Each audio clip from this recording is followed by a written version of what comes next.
Okay. Hello बच्चों।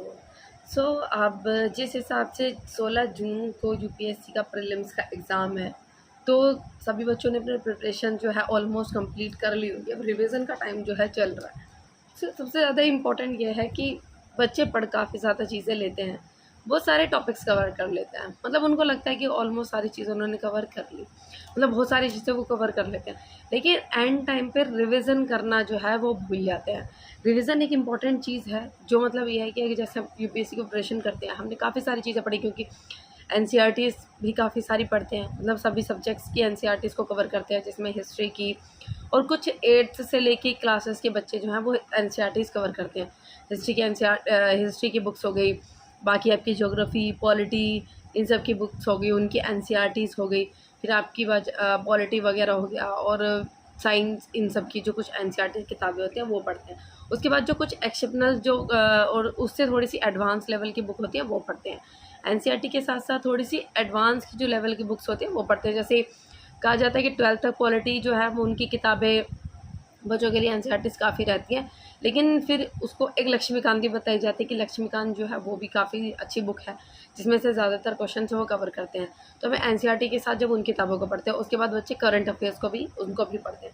लेकिन इन सब बीच के चलते जब एकदम से एग्ज़ाम आ जाता है ना, बच्चे नई नई चीज़ों के पीछे भागना बहुत शुरू कर दिया कि भाई मेरा ये टॉपिक रह गया, इसको कवर करना है, ये टॉपिक रह गया, इसको कवर करना है, कि ये कवर नहीं करूँगा, क्या पता वो आ जाए।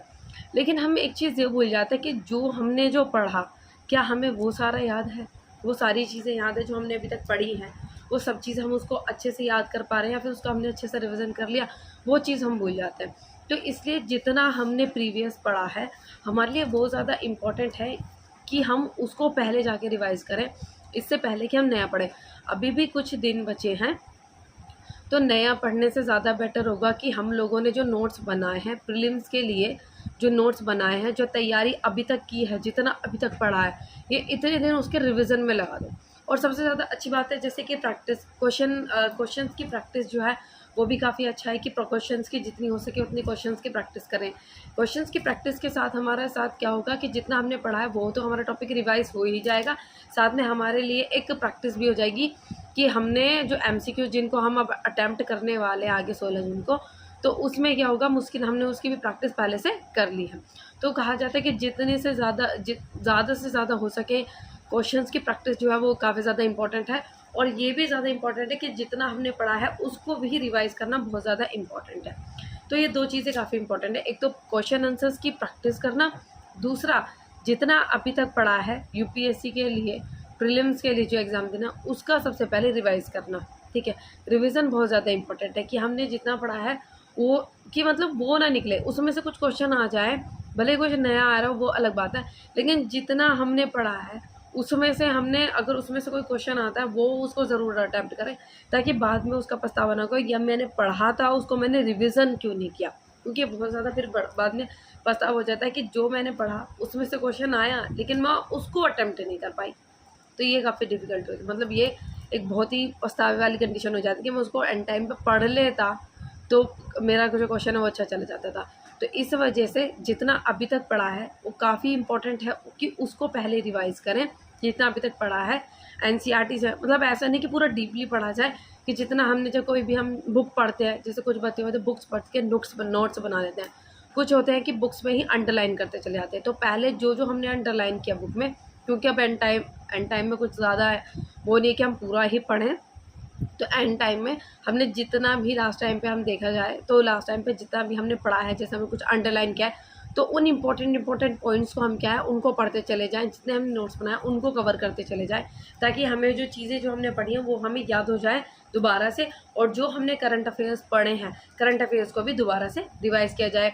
और जैसे स्कीम्स वगैरह हो गई कि ये स्कीम यहाँ पे निकली थी, कौन सी मिनिस्ट्री के द्वारा ये निकाली गई थी, जैसे काफ़ी सारे प्रोजेक्ट, काफ़ी स्कीम जो निकलती है, ये भी काफ़ी इंपॉर्टेंट हो जाता है कि ये कब स्कीम जो है निकाली गई थी, कितने सेक्शन को ये बेनिफिट करने वाली है, किस मिनिस्ट्री के अंडर में आ जाती है, किसके द्वारा निकाली गई थी, क्या इसका एम ऑब्जेक्टिव जो है वो क्या है, किस मिनिस्ट्री के अंडर में ये आती है, किसके द्वारा निकाली गई थी, ये इंपॉर्टेंट क्वेश्चन आ जाते हैं।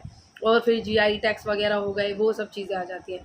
तो इसलिए पहले उन चीज़ों को रिवाइज़ करें जो हर साल, जिसमें से एक ना एक क्वेश्चन तो ज़रूर बनता है। जैसे GI टैग हो गया, इनमें से कुछ क्वेश्चन बनता है। आपके इंडेक्सेस हो गए, इनमें से कुछ क्वेश्चन हर साल बनता है।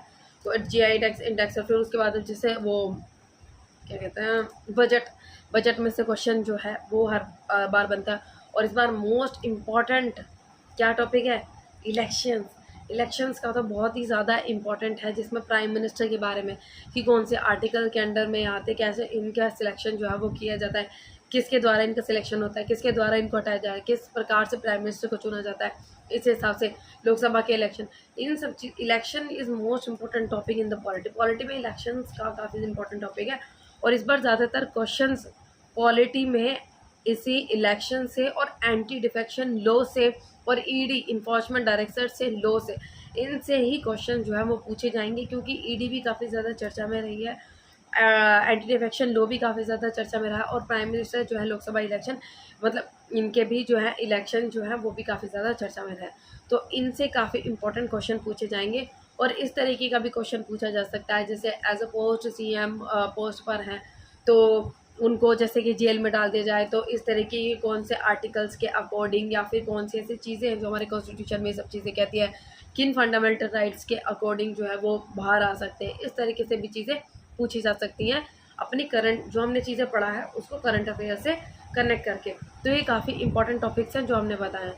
सो इसलिए सबसे पहले यह है कि जो हमको लग रहा है ना कि ये करंट अफेयर के टॉपिक है काफ़ी ज़्यादा न्यूज़ में। और हाँ, CAA जो सिटीजनशिप अमेंडमेंट एक्ट जो है मतलब बिल है, इसमें भी हमने जो पिछली बार भी इस तरीके के क्वेश्चन आए थे, तो इस बार भी ये काफ़ी इंपॉर्टेंट हो सकता है। और जैसे हाँ, कुछ इस तरीके के टॉपिक्स। तो ये और जो कोई नया प्रोजेक्ट और जैसे हाल ही में कोई हिस्ट्री कोई कुछ मॉन्यूमेंट्स वगैरह जैसे फाइंड आउट किए गए हो, कुछ इंस्क्रिप्शन जो मिली हो, इस हिसाब से तो ये काफ़ी इंपॉर्टेंट टॉपिक्स जो हैं वो हो जाते हैं।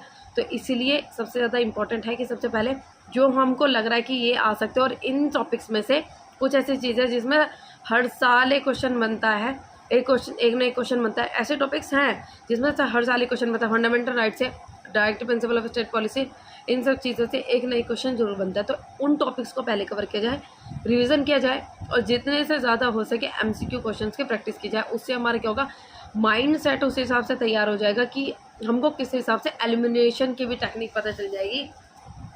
और ज़्यादातर क्वेश्चन जब आप सोल्व करते हो ना, तो एलिमिनेशन मेथड्स का भी यूज़ किया करो कि जैसे ये 2 पॉइंट ठीक है तो ये थर्ड नहीं हो सकता, इस तरीके से एलिमिनेशन जहाँ देखो जहाँ तक आता है वो ठीक है, ऐसा नहीं कि सभी में जहाँ तक आता है ठीक है, लेकिन जहाँ पे आपको लग रहा है थोड़ा बहुत भी डाउट, हाँ एलिमिनेशन मेथड का यूज़ करने के अपना जो है वो आंसर सॉल्व किया करो, ठीक है। क्योंकि भाई ये पॉइंट ऐसा लगता है कि ये ठीक है, ये पढ़ा है, इस तरीके से कनेक्ट कर सकता है, लेकिन ये पॉइंट इसमें है नहीं एक्सेट्रा वगैरह, क्योंकि जैसे ABCD इस तरीके से ऑप्शन होते हैं, A गलत हो गया, बाकी में A जो है वो ऑप्शन है ही नहीं, मतलब बाकी में ऑप्शन है एक में नहीं है, तो वो इस तरीके से। तो आप इस तरीके से जो है वो क्वेश्चन सॉल्व करना। सो प्रीवियस ईयर के क्वेश्चन जितने सॉल्व हो सके उतनी क्वेश्चंस की प्रैक्टिस करो, और जो है रिवीजन काफ़ी ज़्यादा इंपॉर्टेंट है वो करो। और जो आपको टॉपिक लग रहा है कि करंट में टॉपिक काफ़ी ज़्यादा चला है, ये टॉपिक काफ़ी जो है न्यूज़ में आया है, तो उस टॉपिक को भी कवर करने की कोशिश करो और करिए, और काफ़ी इंपॉर्टेंट है। तो इस वजह से वेरी ऑल द बेस्ट, इन बच्चों का 16 को एग्ज़ाम है, तो अच्छे से प्रैक्टिस कीजिए, अच्छे से तैयार करिए और काफ़ी अच्छा जो है एग्ज़ाम उसको दीजिए।